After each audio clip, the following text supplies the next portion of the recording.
જય હિન્દ વિદ્યાર્થી મિત્રો। આવો હવે આપણે આજે આ ત્રિકોણમિતિના પરિચય માટે કે અત્યાર સુધીના લેક્ચરમાં આપણે ત્રિકોણમિતિય ગુણોત્તરોના સંદર્ભના એક્ઝામ્પલ જોયા છે। હવે પોર્શન જે આવે છે એ એના ખૂણાના મૂલ્યો માટેનો આવશે। સાઇન એ, cos c, tan p, cot r આ રીતના આપણે જે તે ત્રિકોણમિતિય ગુણોત્તરો માટેના ગુણોત્તરો અને એના સાબિત કરો કે એના દાખલા જોયા। હવે તમારે માનો કે sin 45નું મૂલ્ય કે cos 90નું મૂલ્ય કે sin 60નું મૂલ્ય એવા 0, 30, 45, 60 અને 90 એવા વિશિષ્ટ માપના ખૂણા માટેના ત્રિકોણમિતિય ગુણોત્તરો ભણી અને એના દાખલા જોવાના છે। આમ તો આજે બતાવું છું એની કોઈ એટલી બધી જરૂર નથી, પણ આપણે એક 45ના ખૂણા માટે કાટકોણ ત્રિકોણમાં કેવી રીતે ત્રિકોણમિતિય ગુણોત્તરો મળે એ હું એક વખતે તમને અલગથી બતાવું છું। 30 અને 60 માટે તમારે જાતે પ્રયત્ન કરવાનો, પછી એક આખું કોષ્ટક હું તમને સમજાવીશ। એટલે 45ના ખૂણાના મૂલ્યો શોધવા હોય આપણે આ ત્રિકોણ માટે તો કયા મળે એની વાત ચાલે છે। આપણે લઈશું ત્રિકોણ એબીસીમાં બી કાટકોણ, બરાબર છે। સી ખૂણા માટે ચર્ચા કરતા હોઈએ ત્યારે આપણે આ સી ખૂણાને ઇન્ડિકેટ કર્યો છે। ખૂણો સી લઈશું 45। આપણે બધા જ સી ખૂણા માટે મૂલ્યો તારવવા છે, સપોઝ કે આના 45 માટે। તો હવે વિચારો કે ત્રિકોણમાં અહીં 3 ખૂણાની વાત કરતા હોઈએ। એકનું માપ 90 તો છે જ, કાટખૂણો છે, બીજું 45 તો વધે આ એ ખૂણાનું માપ કેટલું થાય? તો મિત્રો એનું માપ પણ 45 અંશ જ થાય। સ્વાભાવિક છે ને, 90 છે, 2 વધ્યા એ 90 હતા, એમાંથી એક 45 એટલે વધુ એ પણ 45। અને એને કારણે બે ખૂણા સમાન આવે તો એ સમાન ખૂણાની સામેની બાજુઓના માપ પણ સમાન જ આવે। હવે એની ચર્ચા કરીએ। માટે ખૂણા એ બરાબર 180 માઇનસ 90 વત્તા 45 અંશ એટલે 45 અંશ જ થાય। અને માટે એ બરાબર સી થવાથી એની સામેની બાજુઓ એ બી બરાબર બીસી થાય, જેને આપણે એ એવું લેતા, આ સ્મોલ એ અને આ સ્મોલ એ એવું લીધું। હવે પાગોનીમું પ્રમાણે એસી સ્ક્વેર બરાબર એ બી સ્ક્વેર વત્તા બીસી સ્ક્વેર એટલે એ સ્ક્વેર વત્તા એ સ્ક્વેર 2 ટાઈમ્સ એ સ્ક્વેર। એકલું એસી તારવવું હોય તો √2 ઇન્ટુ એ, 2નું વર્ગમૂળ √2 એ સ્ક્વેરનું વર્ગમૂળ એ, આવું મળે। આ થઈ ગયું √2 ઇન્ટુ એ। જો ખરેખર તમે વ્યવસ્થિત સમજતા હશો તો ટૂંકા પ્રશ્નો માટે પણ તમે આકૃતિ ઉપરથી ઘણી બધી ચર્ચાઓ કરી શકો। આમાંથી એ બી અપોન બીસીનો ગુણોત્તર પૂછી શકાય, એસી અપોન બીસીનો ગુણોત્તર, કોઈ પણ ગુણોત્તરોના મૂલ્યો આમાં ફટાફટ તમને આવડી જાય। જો એ એટલે આ રૂટ એ થાય કર્ણ, એવું તમને મૌખિક યાદ રહી જાય તો બસ। હવે તો આપણે મૂલ્યો આધારિત વાત કરવી છે। સાઇન સી ખૂણાનું માપ 45 લીધું છે, તો સૌથી પહેલા સાઇન 45 એટલે એની સામેની બાજુ એ બી, કર્ણ એસી એટલે એ અપોન √a 1 અપોન √2। એ જ રીતે cos 45 એના માટે પાસેની બાજુ બીસી અપોન એસી એ અપોન √2a એટલે 1 અપોન √2। હવે સાઇન અને cos 45ના મૂલ્ય લીધા પછી tan 45 ખૂણાની સામેની બાજુ એ બી ભાગ્યા પાસેની બાજુ બીસી એ અપોન એ ધેન 1 કોટ 45 પણ પાસેની બાજુ બીસી અને સામેની બાજુ એ બી એ અપોન એ ધેન 1. હવે સાઇન કોસ ટેન કોટ કોસેક એ એટલે કોસેક 45, તો 45 માટે કર્ણ એસી અપોન સામેની એ બી બાજુ √2a upon a only √2 and last sec 45 કર્ણ તો ખરા જ અને પાસેની બાજુ બીસી એ.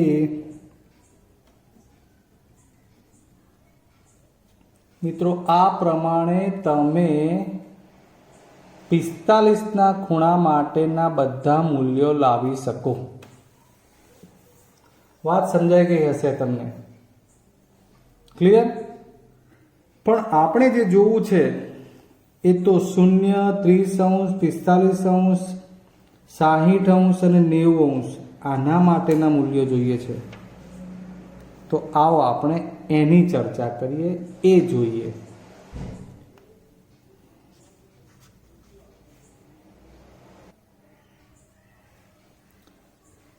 જુઓ, આપણે પહેલા સમજી લઈશું કે આ માંગે છે આ સાઈડમાં થીટા છે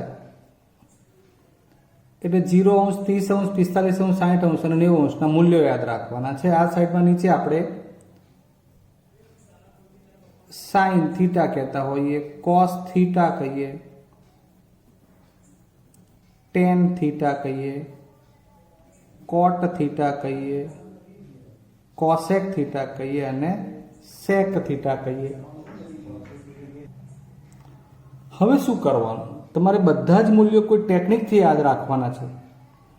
તો એક સાઇન માટેના બધા મૂલ્યો જે હમણાં આપણે 45ના મેળવ્યા, એમ અહીંયા સાઇનની હરોળ તમારે યાદ રાખવી પડશે જ, તો જ તમને બાકીના મૂલ્યો ટેકનિકથી આવડશે. તો સાઇન માટે આ 0 ગણવાનું એટલે આ એનું મૂલ્ય છે 0°. 30°નું મૂલ્ય ગણતા હોય તો સાઇન 30 ને 1/2, સાઇન 45 1/√2, સાઇન 60 √3/2 એન્ડ સાઇન 91. આટલું યાદ રાખવાનું છે. ફરી વાર, થીટા એટલે અહીં 0 પ્રમાણે ગણવાનું. સાઇન એટલું જ લખવાનું હોય આમ તો, પણ આ સાઇન થીટા એટલે તમારે સમજવાનું કે થીટા ખૂણા એટલે 0 લખો તો સાઇન 0નું મૂલ્ય 0, સાઇન 30°નું મૂલ્ય 1/2, સાઇન 45નું મૂલ્ય 1/√2, સાઇન 60નું મૂલ્ય √3/2, સાઇન 90નું મૂલ્ય 1. ક્લિયર? આ પ્રમાણે હવે તમે બધા જ મૂલ્યો યાદ રાખી શકશો. જુઓ, તો સૌથી પહેલા તો આપણે સાઇન અને કોસમાં ક્રોસ કરીશું. એટલે આ બધું જ તમારે ગોખતા હોય એ પ્રમાણે યાદ રાખવું રહ્યું. એટલે આ મૂલ્ય ક્રોસ કરવું મતલબ કે હવે અહીંયા 1 આવશે, અહીંયા √3/2 આવશે, અહીંયા 1/√2 આવશે, અને અહીંયા 1/2 આવશે, અને અહીંયા 0 આવશે. અંશ તો નથી, 0 છે. એક વાત કદાચ હું ભૂલું છું, તમને હું એ યાદ કરાવી દઉં કે તમે આ કેવી રીતે લાવી શકો. તો આ 0,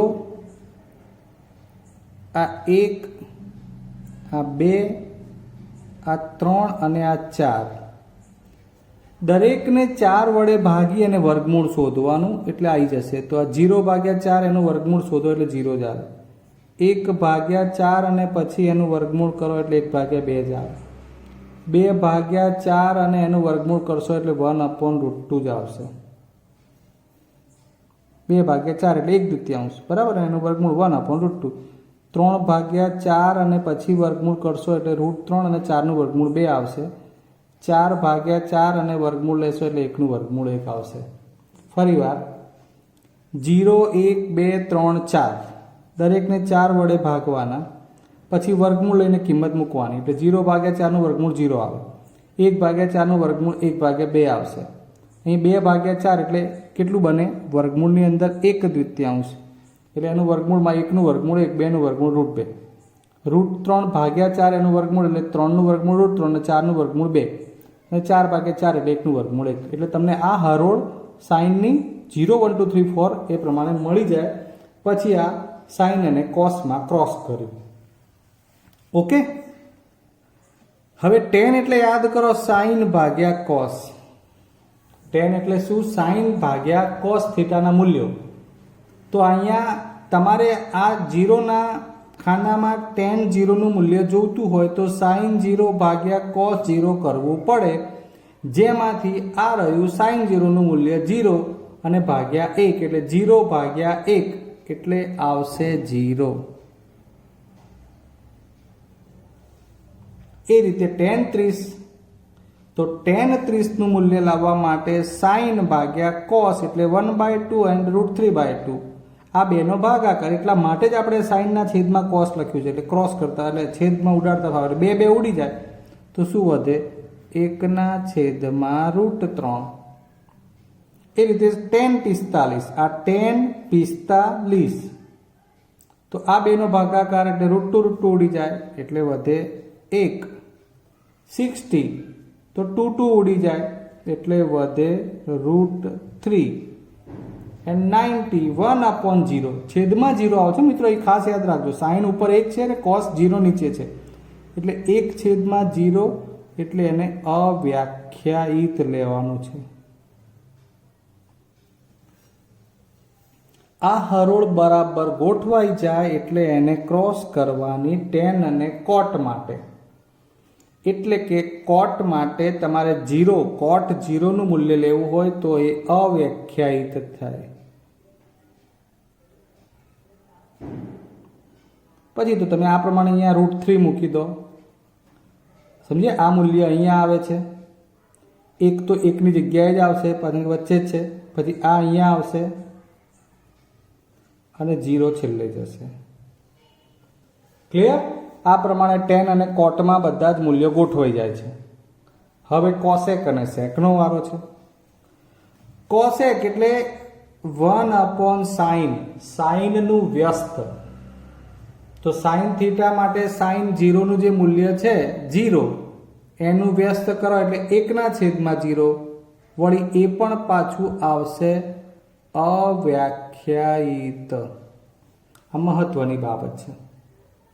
એ રીતે હવે cosec 30 એટલે આ sin 30 નું વ્યસ્ત થઈ જશે એટલે 1/2 નું વ્યસ્ત એટલે 2/1 એટલે કે માત્ર 2.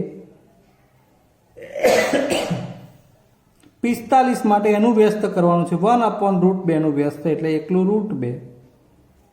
√3/2 નું વ્યસ્ત કરવાનું છે એટલે 2/√3. 1 નું વ્યસ્ત કરવાનું છે એટલે 1.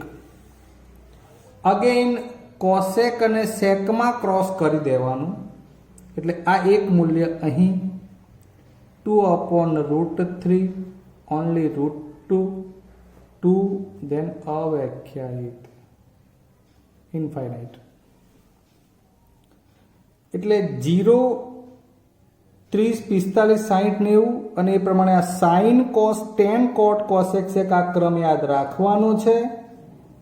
પછી 0 1 2 3 4 એને 4 વડે ભાગાકાર કરીને વર્ગમૂળ કરશો એટલે આ હરોળ આવી જશે 0 1/2 1/√2 √3/2 and 1. પછી સાઇન અને કોસમાં ક્રોસ એટલે આ મૂલ્યો ઉલટા મૂકતા જવાનું. tan એટલે સાઇન ભાગ્યા કોસ એટલે 0/1 પ્રમાણે 1/2 √3/2 એ પ્રમાણે છેદમાં જે કે ઉડતું તે પ્રમાણે લખીને મેં તમને સમજાવ્યું છે.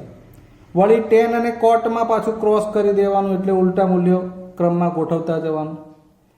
cosec એટલે 1/sin થાય એટલે એ પ્રમાણે આ 0 નું વ્યસ્ત અવ્યાખ્યાયિત એ પ્રમાણે પાછળ દરેક મૂલ્યના વ્યસ્ત કરીને લખ્યા છે. એટલે cosec અને secમાં પાછું ક્રોસ ક્રમ બદલીને લખી નાખવાનું છે. વાત સમજાઈ ગઈ? તો આજે આપણે એક તો 45 માટે મૂલ્યો કેવી રીતે મળે એવું શોધી કાઢ્યું છે અને બાકીના મૂલ્યોનું કોષ્ટક કેવી રીતે તૈયાર થાય એ સમજી લીધું છે. આઈ હોપ કે તમે આ કોષ્ટકને તો તમારે 5 વાર તો આ રીતે તમારે સમજીને લખવું જ પડશે, ક્રમ અનુસાર બધું જ, તો જ યાદ રહેશે. કારણ કે તમને જો દાખલો બોર્ડની પરીક્ષામાં પૂછાય કે sin 60 into cos 30 plus tan 45 into cot 60 તો એનો મતલબ કે તમારે આખા કોષ્ટકમાંથી ઘણા બધા મૂલ્યો યાદ રાખવાના હોય છે. એટલે બધા જ મૂલ્યો યાદ મોટાભાગે વિદ્યાર્થીઓ રાખી લેતા હોય છે, પણ ના રાખો તો તમારે એ વખતે આખું કોષ્ટક લખવું પડે. એટલે ક્યાંક વચ્ચે તમને 5-10 મિનિટનો સમય મળતો હશે, એવા સમયે તમે આખું કોષ્ટક લખી અને એ જ 2 માર્ક્સના દાખલા માટે તમારે આટલી મહેનત કરવી પડતી હોય. ક્લિયર છે? એટલે હું આશા રાખું કે તમે સમજી ગયા હશો કે મારે તમને શું કહેવું છે કે જનરલી મૂલ્યો દાખલા ગણતી વખતે પણ તમે યાદ રાખીને લખો તો ઘણું સારું છે, બટ ના યાદ રહે તો તમારે 2 માર્ક્સ લેવા માટે કે 1 ગુણનો પ્રશ્ન પણ સોલ્વ કરવા માટે આખું કોષ્ટક લખવું પડે. ક્લિયર? એટલે કોષ્ટકને થોડું 2, 4 કે 5 વખત લખીને તૈયાર કરવાનું છે. આવતી વખતે આપણે દાખલા માટે મળીશું. ત્યાં સુધી રજા લઈએ. જય હિન્દ.